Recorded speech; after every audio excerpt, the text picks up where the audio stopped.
예, 안녕하세요. 청하수입니다. 아메리카로 간 바이킹 이야기 4편 시작하겠습니다. 지난 시간엔 이 레이프의 빈란드 대박 이후 그 아름다운 땅에 가서 살려고 했다가 현지인들의 화살을 맞아 거기에서 세상을 뜬 토르발드, 그리고 형의 시신을 찾고 그 수건을 풀겠다고 역시 빈란드에 도전했지만 좌절하고 와신상담하던 중에 전염병에 걸려 세상을 뜨게 되는 동생 토르스테인, 그리고 이 토르스테인의 미망인 신비의 여인 구드리드 비르포를라 이야기까지 드렸습니다. 토르스테인이 그 임종 직전에 구드리드가 한 아이슬란드 사나이와 재혼할 것이며 그와 함께 넓은 세상을 다니고 끝내는 구드리드가 뭐뭐뭐가 될 것이다 라고 예언을 했죠. 구드리드는 결국 여기 그린란드 2주 1세대 붉은 에이리크 가문의 홈타운 브라타홀리드라는 지역으로 돌아와요. 그리고 여기서 전 남편의 예언대로 한 아이슬란드 출신 상인을 만나게 되는데 그가 바로 여러분들 잘 아시는 만화 빈란드 사가의 주인공 실제 모델 토르핀 카를세프니였죠. 그럼 토르핀이라는 이 아이슬란드 사내는 어쩌다가 이 그린란드까지 넘어오게 된 건가? 그리고 또 대체 어쩌다가 나중에 이 빈란드 사가의 상징적 인물이 되었나? 일단 이 그 토르핀이란 인물의 가계를 좀 보죠. 그러니까 토르핀의 아버지는 그 토르드라는 사람이에요. 만화에서 뭐 토르즈라고 번역도 했던데, 여하튼 거기서 이제 그 아버지 토르드가 바이킹의 전설적 대전사로 나오는데 실제로는 아이슬란드 북부에서 농장을 경영하던 사람이었어요.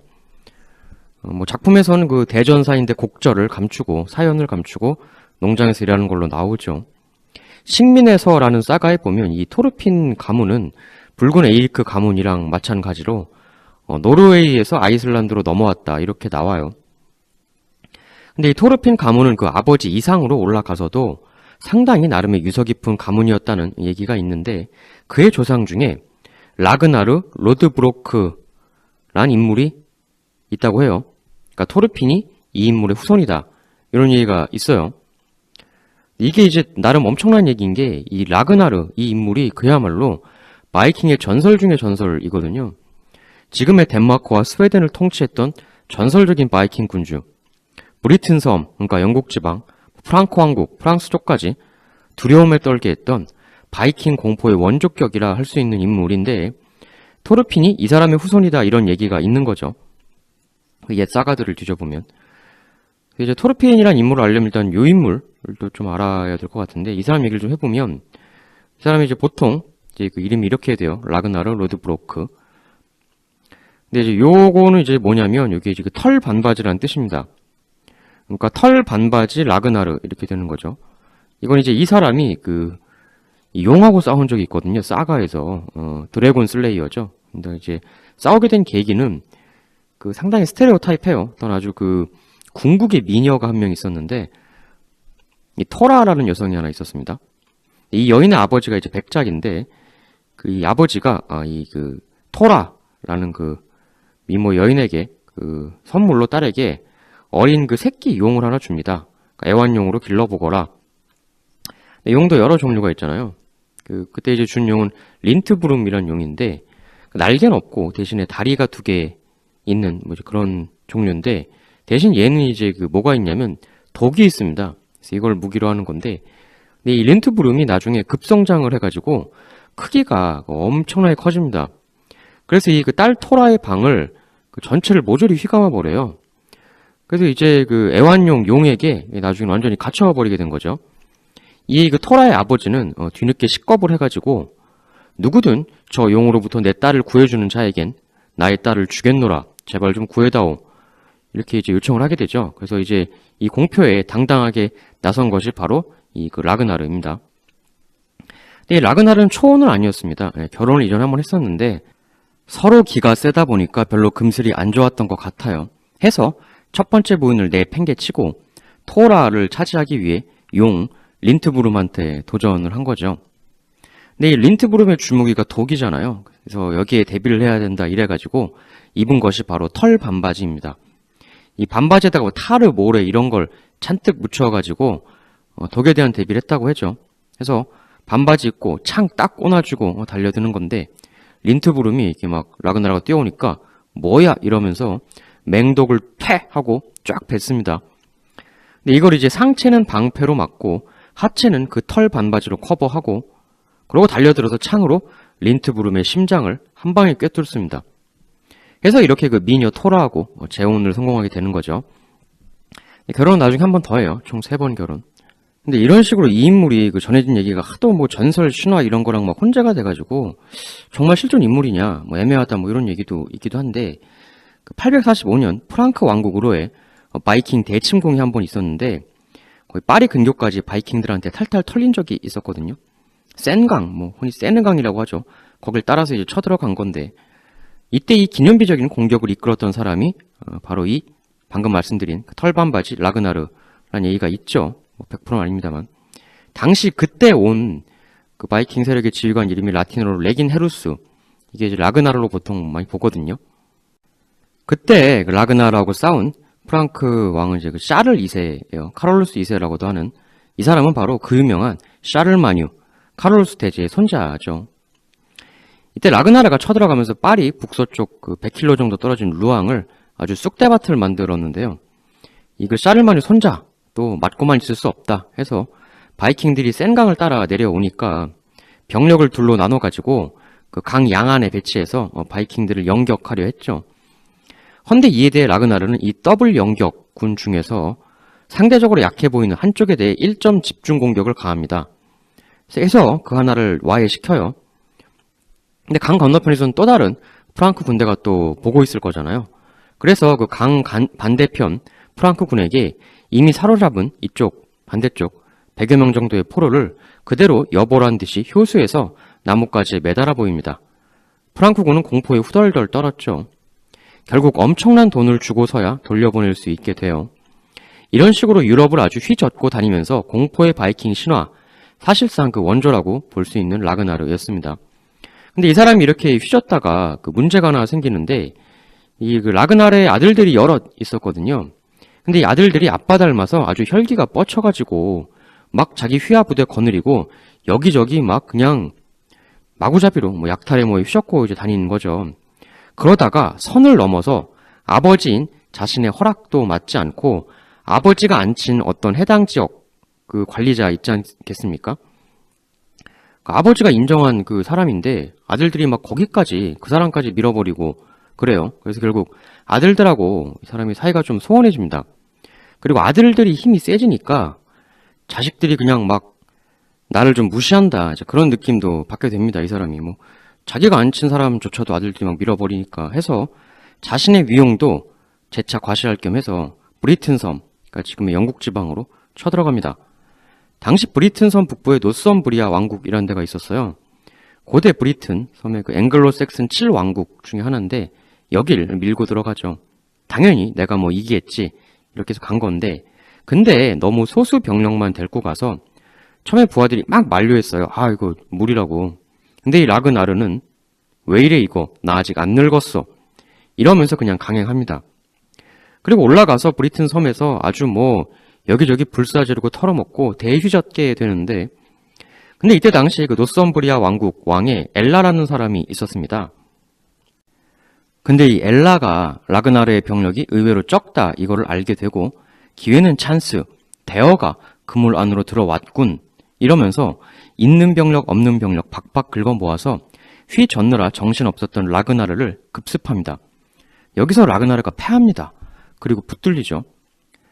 그러고 나서 이 엘라가 라그나르에게 상당히 무시무시한 처분을 가하는데 독사들이 드글드글한 폐쇄된 방에다가 라그나르를 밀어 넣습니다. 이게 이제 한 1800년대쯤 그려진 해당 상황에 대한 그림인데요. 여기 이제 그 뱀에 둘러싸인 사람이 라그나르, 그리고 여기서 보고 있는 사람이 엘라. 원래 라그나르는 입고 있는 옷이 그 세 번째 부인이 만들어준 어떤 창, 칼, 활도 뚫을 수 없는 그런 무적의 옷이었는데 지금 이 그림 보면 홀라당 다 벗고 있지 않습니까? 옷을. 그러니까 엘라가 라그나르 옷을 벗겨가지고 이 뱀 소굴로 던져 넣은 거죠. 결국 전설의 바이킹 라그나르는 이렇게 브리튼 섬 왕국 중에 하나 군주 엘라에 의해 비참하게 세상을 뜨고 맙니다. 근데 이 얘기가 뭐 픽션 설화가 뒤섞인 스토리이긴 하지만 역사적으로 상당히 의미가 있는 사건입니다. 왜냐하면 이 라그나르에 대해서는 그 실존성 여부가 좀 애매하지만 라그나르의 아들들이라고 알려진 사람들이 있어요. 그들은 그 증명되는 분명한 실존 인물들이거든요. 그러니까 라그나르가 마지막에 뱀에 물려 세상을 뜨면서 이런 말을 남깁니다. 아비가 이렇게 죽은 걸 새끼 멧돼지들이 알게 되면 그 애들은 과연 어떻게 꿀꿀거리게 될까? 결국 아버지가 브리튼에서 비참하게 세상을 떴다는 소식을 아들들이 듣게 되자 이 그 라그나르의 여러 아들들이 엘라한테 엄청난 분노를 느끼게 되죠. 근데 혈기왕성한 아들들이 그냥 무턱대고 이제 막 엘라한테 쳐들어가려고 했거든요. 근데 이때 그 아들들 중에 이바르라는 사람이 있었습니다. 그 라그나르 아들들이 굉장히 많은데 이 이바르는 약골 이바르라는 별명의 아들이었어요. 뭐 이외에도 뭐 흰옷 할프단, 뱀눈 시구르드 뭐 등등 있었는데, 근데 이 이바르가 그 약골이라는 별명을 가지게 된 거는 그 라그나르의 그 세 번째 부인의 아들인데요. 라그나르가 사몬 세 번째 결혼할 때 그 부인이 이제 나이가 되게 어렸다 그래요. 그래가지고 그 부인이 라그나르한테 저 제 나이가 좀 어리니 조금만 기다려 주시면 안 되겠나요? 뭐 이렇게 했는데 라그나르가 필요 없소 이러면서 그냥 밀어붙여가지고 혼인을 강행했거든요. 그래서 이제 그래가지고 낳은 그 자식이 이제 이바르인데, 근데 이제 이 그 무대뽀 결혼 때문에 저주가 걸렸다고 해요, 당시에. 그래가지고 이바르가 태어날 때 뼈가 굉장히 약하게 태어나게 됐다고 합니다.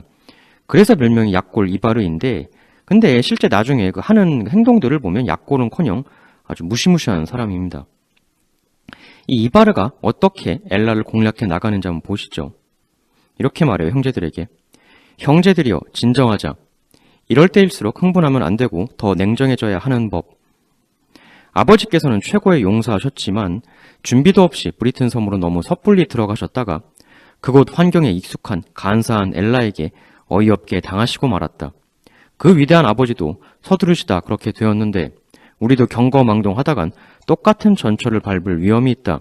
화가 치밀어 오르겠지만 일단 이 건 나에게 한번 맡겨보도록 하여라. 이래서 이 이바르가 무턱대고 쳐들어가는 게 아니라 엘라한테 사신을 보냅니다. 이렇게 보내요. 사신이. 엘라여, 나의 아버지를 해한 그대에 대한 분노는 하늘을 찌르나. 우리는 또다시 피해 전쟁을 벌이고 싶지는 않다. 엘라 그대가 우리에게 합당한 금전적 보상을 해준다면 우리는 이 건을 없는 일로 할 용의가 있다. 사실 바이킹들이 여기저기 휘젓고 다니는 게 다 경제적 이유 때문 아닙니까? 먹고 살 돈이나 뭐 물적 자원 먹을 거 이런 걸 얻기 위해 털어먹고 다니는 건데, 이 제안을 받고 엘라가 고민을 하죠. 역시 이 바이킹 날강도 같은 놈들은 오직 돈에만 환장한 놈들이었단 말인가. 아버지가 돌아가셨는데도 이런 제안을 하다니. 근데 좀 생각해보면 뭔가 찜찜한데, 근데 찜찜해도 뭐 엘라도 이 아들들 무시무시한 대전사들이 일제히 몰려오면 자신 없거든요. 그래서 역시 자기도 이바르한테 그 답신 사신을 보냅니다. 엘라 사신. 이바르, 그럼 그대가 원하는 보상이 구체적으로 뭐요? 이 그림도 그 1800년대에 그려진 그림인데 엘라의 사신하고 그 라그나르의 아들들하고 협상, 샤바샤바를 하고 있는 모습이죠. 보면 막 이제 샤바샤바 하고 있지 않습니까? 근데 이때 이바르가 요구한 내용이 어처구니가 없었는데요. 이렇게 요구해요. 엘라, 나에게 소 한 마리 가죽으로 덮을 정도의 땅을 내주시오. 그 정도면 이 일을 없는 걸로 해드리기로 하겠소. 엘라는 뭐 이 얘기에 뭐 이런 땡큐가 있나 해가지고 오케이를 하는데, 근데 막상 와서 이바르가 어떻게 하냐면 그 소 가죽 있잖아요. 그걸 이제 완전 실처럼 가늘게 잘라서 그걸 최대한 넓게 이어서 그렇게 아주 넓은 영역을 장악했다 이거죠. 뒤늦게 아니 그런 수작질이 있었어? 이러지만 뭐 어쩔 수 없는 엘라. 근데 이 얘기는 그 디도 여왕이 카르타고 처음에 개척할 때 그 얘기랑 좀 너무 똑같지 않습니까? 뭐 여하튼 이렇게 해서 이바르가 장악한 지역이 오늘날의 요크 지방이었다고 하죠. 이 전설에 따르면 대략 이 정도 지방쯤 됐다고 보시면 될 것 같아요. 근데 이 이바르는 당연히 여기서 멈출 생각이 없죠. 해서 이바르가 여기를 말하자면 제가 예전에 제갈량 북벌 시리즈 때 제갈량이 그토록 갈구했던 게 진령산맥 넘어서 또 하나의 기반 세컨드 베이스 캠프 만드는 거 그거였잖아요. 오장원도 그 중에 하나였고, 그러니까 바다를 건너 무턱대고 원샷으로 정벌 나서는 것보단 이렇게 섬 안에 주둔지를 하나 만들어 놓고 베이스 캠프 구축해서 여기서부터 뭐 부대 보급이라든가 이런 게 이루어질 수 있도록 여기를 점거한 이바르가 그러고 나서 싹 한번 상황을 봐요. 이쪽 엘라의 주변국들이나 여러 다른 세력들과 엘라와의 관계, 누가 엘라랑 친하고 누가 엘라 싫어하고 뭐 이런 거 해서 주변에 엘라랑 사이 안 좋거나 애매한 사람들, 엘라의 경쟁자 이런 세력을 파악해서 그들을 또 싹 자기 편으로 포섭을 합니다. 여길 기반으로 해서 엘라를 정치적으로 최대한 고립시킨 다음에 여기 세컨드 베이스 캠프를 시작 중심으로 해서 엘라에 대한 공격을 그제서야 가하죠. 사실 그 무시무시한 거죠. 그러니까 자기 아버지가 그렇게 된 정말 감정적으로 힘들 상황에서 냉철을 유지하고 최대한 완벽히 이길 수 있는 수를 하나 이렇게 놓아나가는 거. 결국 엘라는 그 이바르와 그의 아들들에게 패합니다. 사로잡히죠. 그리고 여기서 이바르가 엘라한테 내리는 형벌이 바로 그 유명한 바이킹 최악 극악의 형벌이라고 알려져 있는 그 피해 독수리 형벌입니다. 이게 그 사람을 독수리 모양으로 만드는 형벌인데 무시무시합니다. 너무 처참해서 제가 세부적인 묘사는 안 할게요. 뭐 궁금하시면 한번 찾아보시면 될 것 같은데 뭐 가급적 안 보시는 걸 권장합니다. 이게 뭐 말로 형언할 수가 없습니다. 그래서 이 이발은 나중에 이제 그 바이킹들이 아일랜드에 상륙해서 더블린 왕국이라는 나라를 세우거든요. 그 왕국을 세운 왕조가 이바르 왕조인데 이 이바르가 그 이바르가 아니냐는 설이 있어요. 다만 확실치는 않습니다. 반론도 있고. 이런 일을 했던 그 사람들이에요. 근데 이 토르핀이 이런 최강 바이킹 집안의 후손이다라는 설이 있는 겁니다. 이 사실이라면 대단한 거죠. 그 라그나르의 그 다른 아들 중에 그 뵈른 야르시다라는 인물이 있습니다. 이 사람은 그 스웨덴을 다스렸던 왕인데 그 토르핀이 이제 이쪽 계보라는 거죠. 이 뵈른 역시 말씀드린 그 이바르의 엘라 침공 때 같이 갔던 형제 중에 한 명입니다. 엘라 정리하고 나서 이 사람은 다시 스웨덴으로 가서 거기서 왕 노릇을 하죠. 토르핀이 이 가게의 후손이라는 건 평평한 섬에서라는 사가에 나오는 내용인데요. 당연히 뭐 100%다 이렇게 뭐 할 수는 또 없을 것 같아요. 뭐 그렇지만 토르핀이 바이킹들 세계에서 나름 알아주는 가문이었던 것까지는 맞는 것 같아 보입니다. 붉은 에이리크의 사가에는 토르핀을 대놓고 그는 좋은 가문의 사람이었으며 매우 부자였다라고 기술을 해요. 토르핀의 풀네임은 토르핀 카를 셰프니 토르 다르손인데요. 그러니까 토르드의 아들이다 이거죠. 토르핀은 이름이고 그럼 카를 셰프니는 뭐냐? 이제 닉네임이라고 봐야죠. 이게 무슨 뜻이냐면 용감한 혹은 앞날, 장래성이 뛰어난 소년 뭐 이런 뜻이에요. 어렸을 때부터 집단 내에서 영재로 두각을 나타냈다라는 거죠. 그 붉은 사가에 보면 토르핀의 원래 직업을 상인이라고 했습니다. 그러니까 어느 정도 이미 성공해서 돈도 있었던 것 같아요. 이 토르핀이 일단 그린란드로 오게 된 계기도 역시 상업입니다. 물건 실어다가 그린란드 거주지에 장사를 하러 온 거죠. 해서 그린란드에서 필요할 것 같은 물건을 배 2대에 싣고 그린란드에 가서 거기서 좌판을 쫙 깔고 장사를 시작합니다. 왔어요 왔어 뭐 이런 거 한 거죠. 그리고 해당 지역에서 장사를 잘 하려면 그 지역의 리더하고 잘 샤바샤바를 해야 할 거잖아요. 해서 해당 지역의 리더였던 붉은 에이리크한테 가서 샤바샤바를 상당히 잘해가지고 둘이 꽤 친해집니다. 뭐 좋은 명품 같은 거 선물로 주고 했겠죠. 애초에 토르핀이 그 아이슬란드에서 출발한 게 가을이었어요. 이 겨울 항해가 힘든데 그 붉은 에이리크는 토르핀이 마음에 들어서 그의 상단이 겨울에 이 그린란드 마을에 머무는 것을 허락하고 지낼 만한 집도 제공해 줍니다. 상호 윈윈이죠. 토르핀은 뭐 돈 벌고 그린란더들은 또 그린란드에서 구할 수 없는 물건을 토르핀을 통해 구하고 그 모든 비즈니스의 핵심은 역시 그 윈윈 정신. 나만 득보자가 아니라 나도 득보고 너도 득보자. 요거죠. 여기서 토르핀이 돈이 많은 사람이니까 뭐 크리스마스 파티도 아주 뭐 그 그린란드 주민들을 위해 띵까 나름 성대하게 열어주고 그렇게 합니다. 그러니까 그린란드 사람들은 막 이제 막 쫓아고 와서 놀고 먹고. 근데 이 그 토르핀 상단 좌판과 파티에 나타난 인물이 바로 구드리드였던 거죠. 이 구드리드의 미모에 토르핀이 상당히 혹했던 것 같습니다. 그래서 구드리드가 자기 쪽 상단 좌판에 오면 자 마음에 드는 물건 있으면 어디 한번 골라보시죠. 뭐 이러는 거예요. 그래서 구드리드는 아니 그냥 주시는 건가요? 그럼 토르핀은 물론이죠. 이 정도야 뭐 대수겠습니까? 뭐 이렇게 이런 그 작업을 하면서 이제 환심을 사는 거죠. 한동안 이렇게 작업을 통해서 구드리드의 환심을 산 토르핀은 그게 이제 어느 정도 됐다 이렇게 하고 나서 그 마을의 리더였던 에이리크에게 가가지고 정식으로 구드리드를 내 안으로 얻고 싶다 이렇게 얘기를 합니다. 이미 그 에이리크의 마음에도 상당히 토르핀은 들어있던 상황이었고 해서 이 결혼을 허가를 받죠. 그래가지고 이제 결혼이 성사가 되고 이제 얼마 전에 크리스마스 파티를 했던 그 그린란더들은 이번엔 거상 토르핀과 구드리드의 그 결혼 파티를 또 연이어 맞이하게 됩니다. 토르핀이 파티 비용으로 쫙쫙 계속 푸니까 그린란더들은 그냥 뭐 살판 난 거죠. 뭐 지화자. 그래서 이 겨울 그린란더들과 토르핀 상단 사람들은 아주 따뜻하고 행복하게 살았다. 여기까지가 이제 붉은 에리크 사가 토르핀 등장의 내용입니다. 여기까지는 뭐 좋죠. 좋은데 여기서부터 또 이 내용이 요동을 치게 됩니다. 이 새로운 요동을 또 이끌게 되는 게 이제 그 두 여인이죠. 일단 구드리드가 결혼 후에 그린란더 사가에 따르면 남편 토르핀에게 굉장히 강력한 고집을 하나 피웁니다. 어떤 고집인고 하니 우리 빈란드로 가요.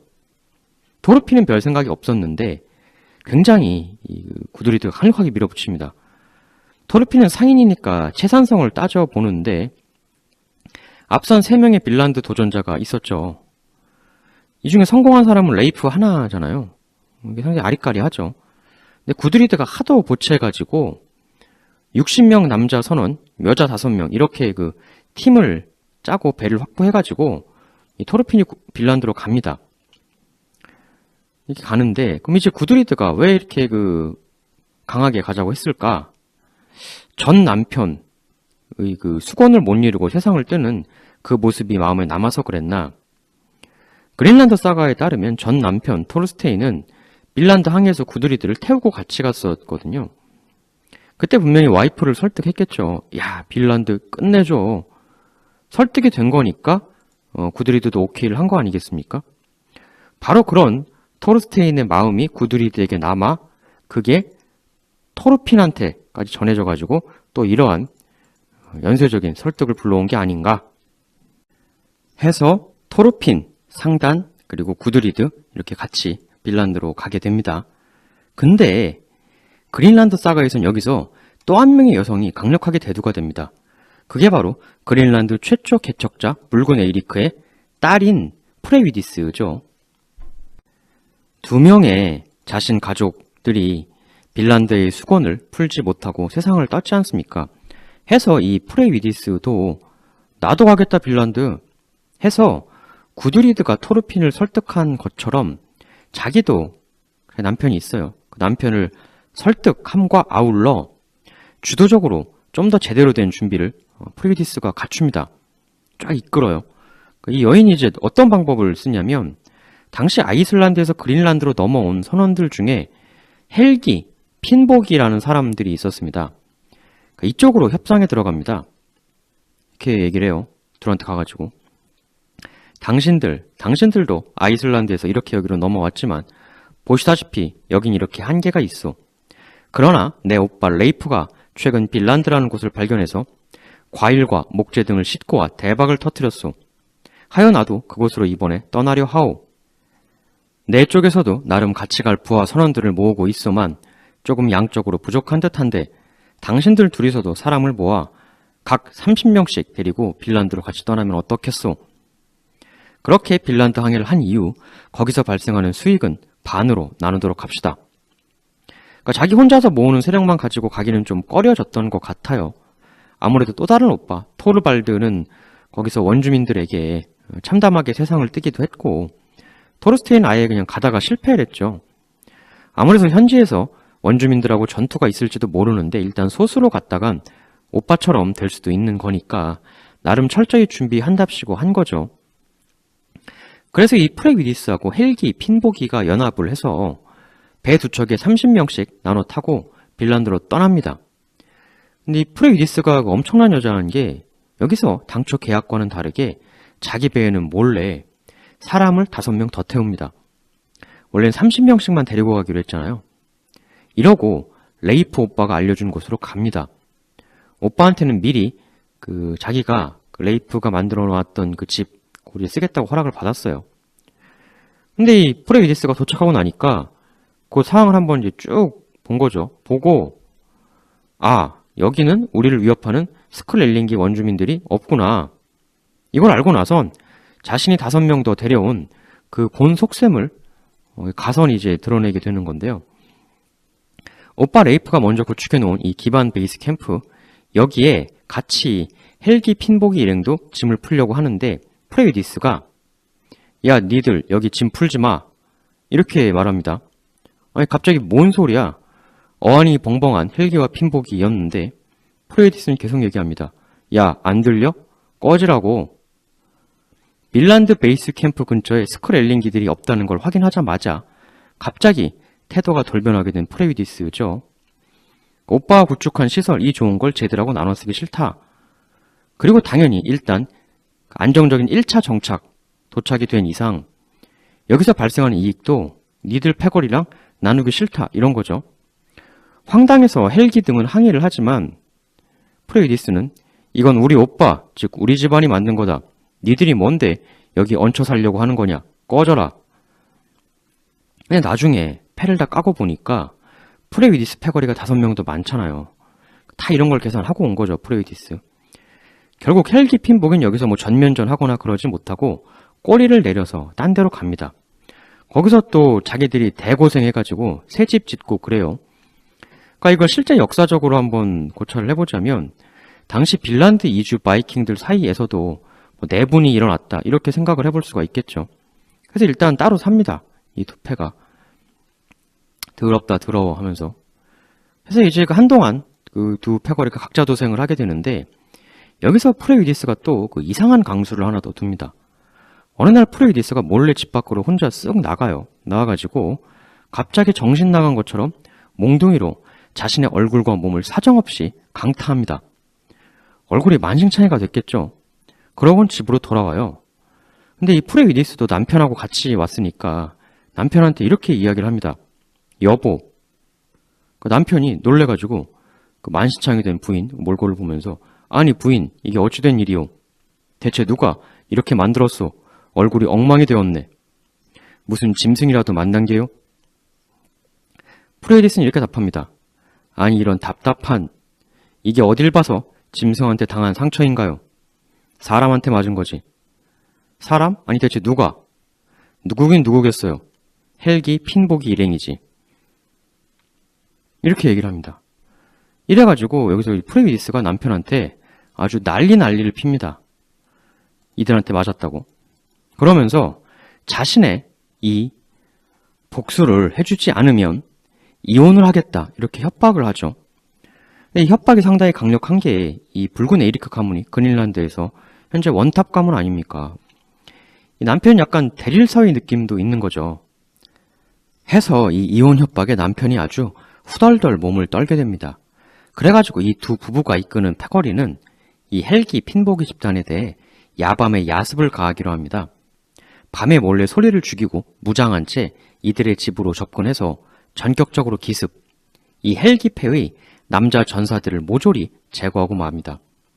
근데 이 직후 프레이 위디스의 무시무시함이 또 한 번 더 드러나게 되는데 이 그 남편과 이쪽 패 남자 전사들이 이쪽 핀보기 팀에도 그 부녀자들이 있었거든요. 근데 이 그 프레이 위디스의 남편 이하 이쪽 전사들은 아무리 그래도 우린 바이킹 전사들인데 부녀자까지는 공격할 수 없다. 이렇게 얘기를 해요. 뭐 이래저래 죄책감이 드는 거죠. 이 남편도. 자기가 자기 부인 승질을 알잖아요. 부인 이혼 협박 때문에 어쩔 수 없이 오긴 했는데 바보가 아닌 이상 이거 뭐 뭔가 돌아가는 게 이상하다. 낌새를 차렸겠죠. 당연히. 그래서 양심의 가책도 있을 거고 그래서 이제 그나마 또 이런 얘기를 하는데 여기서 프레이 위디스가 아주 격분을 해가지고 소리를 지릅니다. 뭐야 이런 한심한 빨리 공격하란 말이야.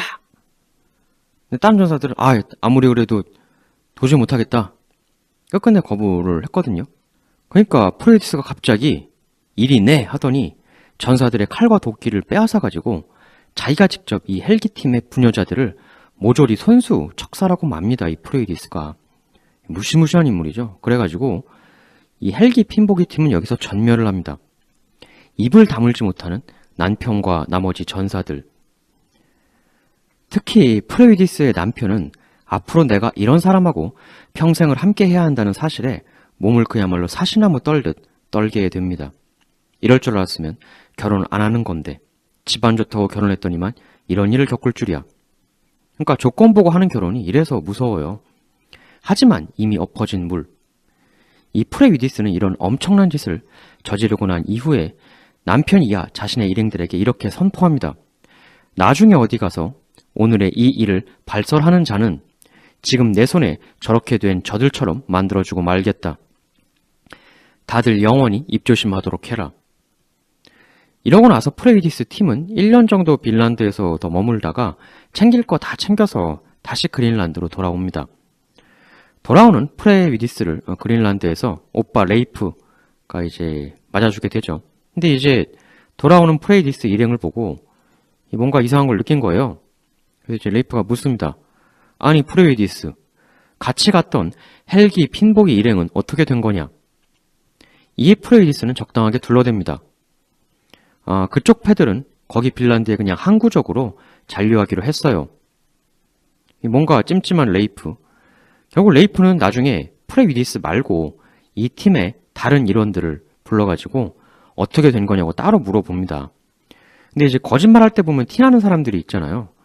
뭔가 수상쩍다고 느낀 레이프는 여기에 자기 부하들을 시켜가지고 이 같이 갔었던 프레위디스 팀 원중 3명을 강제로 붙잡아다가 뭔 일 있었냐 불어라 이렇게 강도 높은 신문을 더 가합니다.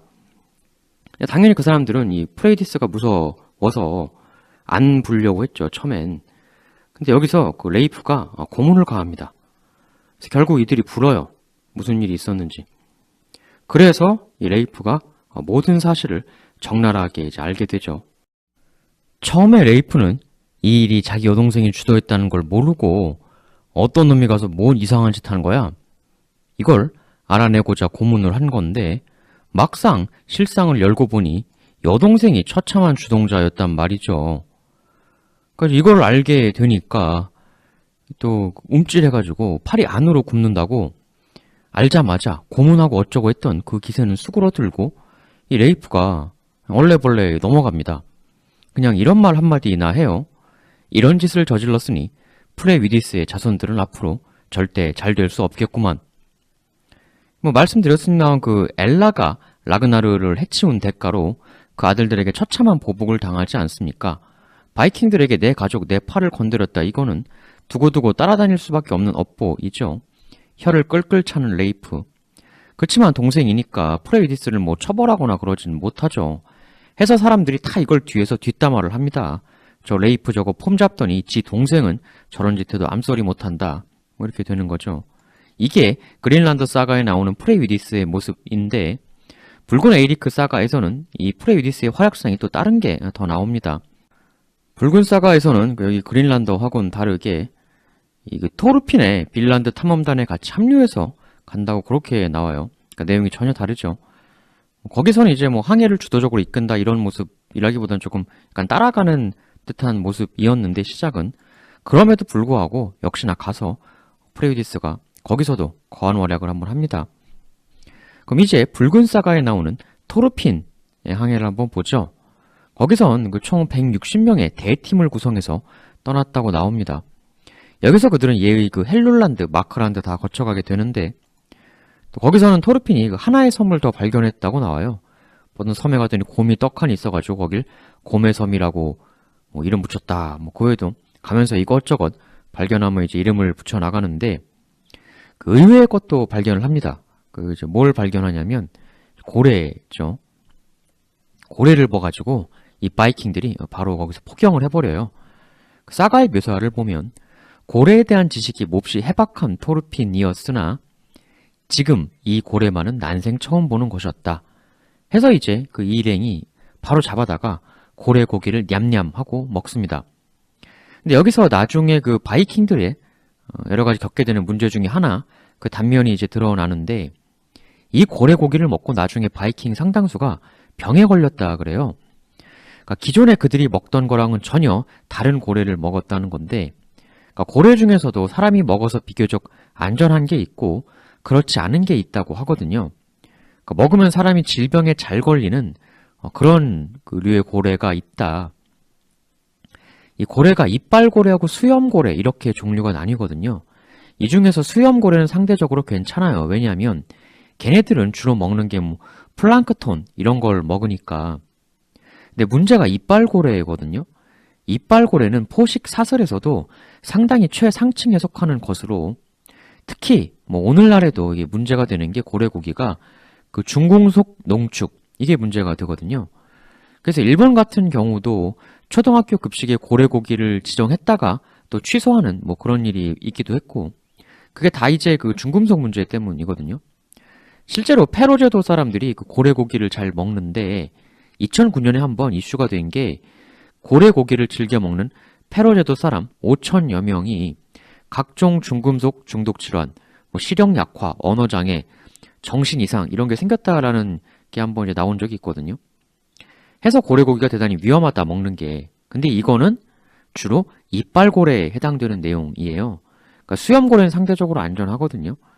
뭐 이때 당시가 뭐 공업, 공해 같은 게 있던 시절은 아니었지만 상대적으로 상위 포식자인 이빨고래 이것저것 포식을 하다 보면 나쁜 게 몸에 더 축적이 잘 될 수밖에 없는 거죠. 플랑크톤 같은 거 먹는 수염고래보다는.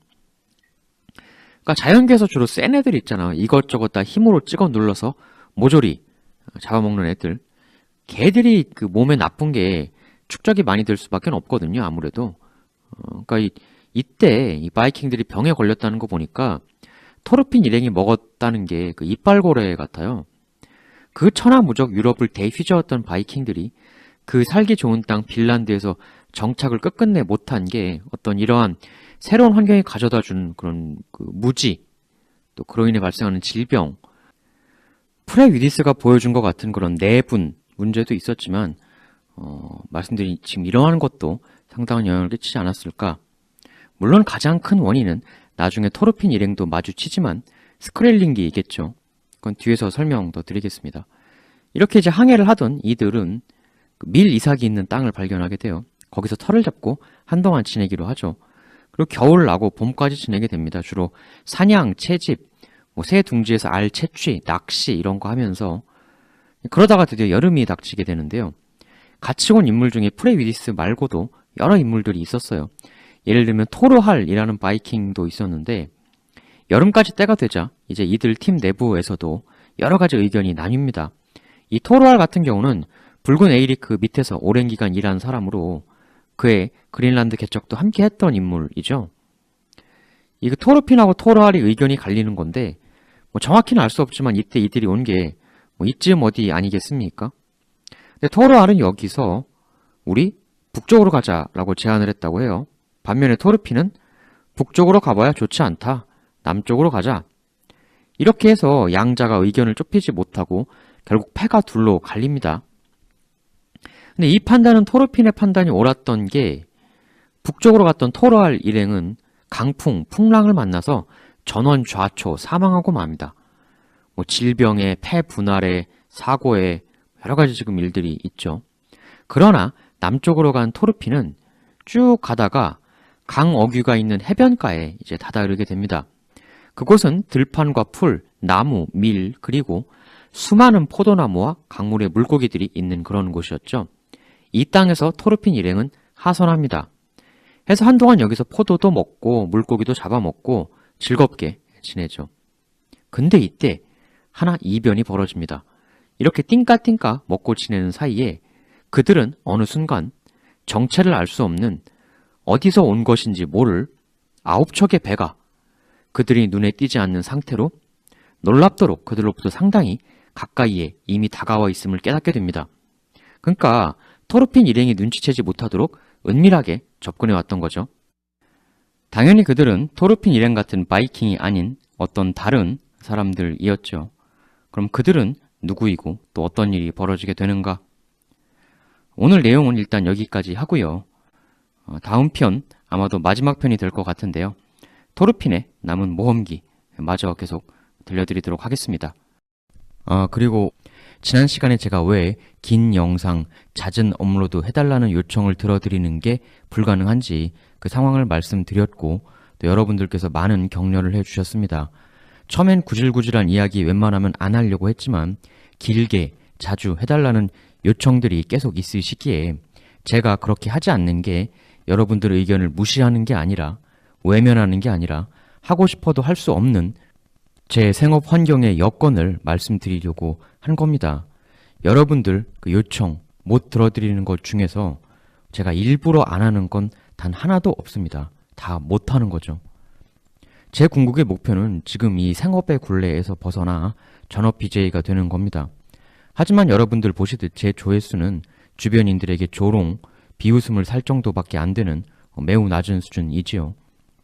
저를 도와주시고 싶으시다는 여러 말씀들이 있으셨습니다. 정말 너무 감사한 말씀이고, 사실 제가 희망하는 방법은 아주 간단한 겁니다. 한 20초, 30초 정도만 써주셔서 여러분들 자주 다니시는 인터넷 어떤 사이트나 커뮤니티, SNS 같은데 야, 청와수 방송 참 괜찮다, 볼만하다, 이렇게 한 줄만 써주시는 거거든요. 돈 전혀 안 들고 시간도 거의 안 드는 간단한 방법인 것 같아요. 물론 가능하신 분들만 해주시면 됩니다. 그걸 해주지 않으셔도 제 방송을 그저 봐주시는 것만으로도 엄청나게 제가 감사하고 있으니까요. 그러니까 혹시 한 30초, 20초 시간을 내주실 수 있는 분이 계시다면 드리는 말씀입니다. 너 같은 스타일은 절대 대중성이 있을 수 없다. 인기 BJ 죽었다 깨나도 못한다 라는 얘기를 수도 없이 들었습니다만 저는 지금 이런 식으로 할 수밖에 없습니다. 그러니까 되도 않는 망상일 수도 있지만 포기하지 않는 한 언젠가 이룰 수 있다는 증거가 되고 싶습니다. 여러분들의 도움이 있으면 아마 가능하지 않을까 생각합니다. 물론 기본적으로는 제가 제 무능을 극복하고 유능한 좋은 내용 만드는 사람이 되어야겠죠. 그 부분은 저의 무능은 늘 뼈저리게 생각하고 있습니다. 더 노력을 하겠습니다. 그럼 다음 시간에 더 재미있는 의미 있는 테마 또 가지고 오도록 하겠습니다. 대단히 감사합니다.